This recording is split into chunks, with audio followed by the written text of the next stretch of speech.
Salamlar olsun əziz dostlar, əziz qardaşlar və əziz valideynlər. Valideynlər ona görə deyirəm ki, çünki mənim gileylənəcəyim bir mövzu var. Ümumiyyətlə mən sosial şəbəkədə gileylənməyi xoşlamıram. Amma vəziyyət o yerə gəlib çatıb ki, mən bunu dilə gətirməyə məcbur oldum. Ağşəhərdə Bakı Avropa Liseyi adlanan çox böyük bir məktəb var. Çox böyük bir məktəb var və burada deyim sizə ki, kifayət qədər şagirdlər təhsil alırlar burada. Mən heç o böyük yuxarı sinifləri nəzərdə tutmuram. Birinci sinifdən 3-cü, 4-cü, 5-ci sinifə qədər olan körpələri nəzərdə tuturam ki, yəni bu körpələri hər bir valideyn gətirib aparmalıdır.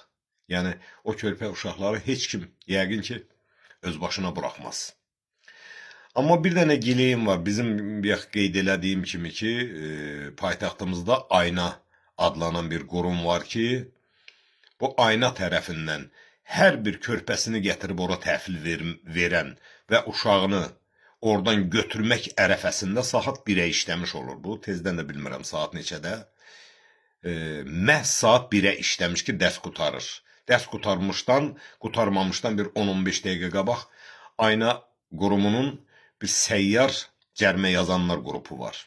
Səyyar avtomobillərində gəlib o uşaqlarını götürməyə gələn valideynlərin maşını cərmə olur. Mənim nəvələrim də orada təhsil alırlar. Oğlum aparır, gətirir. Belə desəm, yəqin ki, bəlkə də yaxşı alınmaz. 6-700 manat maaş şaqulluq eləyən oğlum həftənin 4-5 günü şənbə bazarı çıxmaq şərti ilə ayda 20 gün eləyir. Günə 20 manatdan 400 manat pul eləyir. Nə dərəcə ədalətlidir bu? Ey Ayna qrupu, Aynanın rəhbərliyinə üzümü tutub deyirəm. Biraz əməkdaşlarınıza tapşırın, insaflı olmağı tapşırın. Körpə uşaqlar öz başına məktəbdən çıxıb evlərinə gedə bilməzlər. Məsafələri biraz uzaq olan elə bizimkilər kimi, bizim uşaqlar kimi ki, bizim körpələr kimi ki, məsafəsi uzaq olanlar var. Xahiş edirəm, bunu nəzərə alın. Bu qədər cərmə yazılmaz. Bir insana bu qədər cərmə yazılmaz. Nəyə görə? Cərmə nəyə görədir? Övladımı məktəbdə düşürdürəm, övladımı məktəbdən götürmək üçün mən orada bir 5 dəqiqə dayanmalıyam. Başqa biri yoxdur, yer yoxdur. Bir 2-3 kilometr kənarda mən maşınımı saxlayıb, gəlib övladımı götürür. 2 dəfə də mən cərmələnmişəm. Oğlumun işi olub, mən getmişəm o körpələri götürməyə. Olmaz. Bu qədər haqsızlıq eləməyin. Çox xahiş edirəm.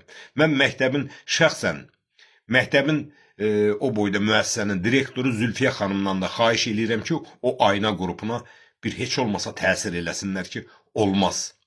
Hər bir körpəni, böyük, yuxarı sinifləri demirəm, onlar özləri gedə bilərlər. Amma körpələri valideynləri götürməlidir. Valideynlərə də yəqin ki, piyada götürməməlidir. Çox xahiş edirəm. Bunun haqqında buna bir dənə əlac eləyəyin.